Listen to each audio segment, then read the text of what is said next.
अगर आप चैनल पर पहली बार आए हैं तो अभी सब्सक्राइब करके बेल आइकॉन प्रेस करें और रहें बाखबर।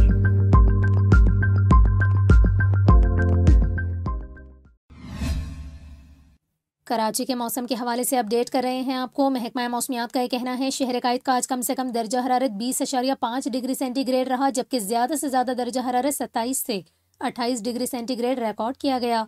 महकमा मौसमियात के मुताबिक कराची में हवा में नमी का तनासुब 82% रहा और हवाओं की रफ्तार 11 किलोमीटर फी घंटा रही। महकमा मौसमियात का ये कहना है आइंदा 24 घंटों के दौरान कराची में मतला साफ रहेगा, जबकि रात में मौसम खुनक रहने का इम्कान है, ज्यादातर धूप रहने का इम्कान है। महकमा मौसमियात ने कराची में आइंदा 24 घंटों के दौरान मौसम खुश्क रहने की पेशगोई कर दी। महकमा मौसमियात के मुताबिक दिन भर जुनूब मगरबी सम से हवाएं चलेंगी, रफ्तार 25 किलोमीटर तक जा सकती है। बेशतर औकात में मतला साफ रहेगा, बारिश का कोई इम्कान नहीं। दूसरी जानिब आपको बताएं गैर सरकारी माहिरीन मौसमियात का यह बताना है कि जुमेरात से बलूचिस्तान से खुश्क ठंडी हवाएं कराची पहुंच सकती हैं, इसलिए रात के दर्जा हरारत में कई डिग्री तक कमी का इम्कान है, जबकि इस दौरान दिन के दर्जा हरारत में ज्यादा कमी का इम्कान नहीं।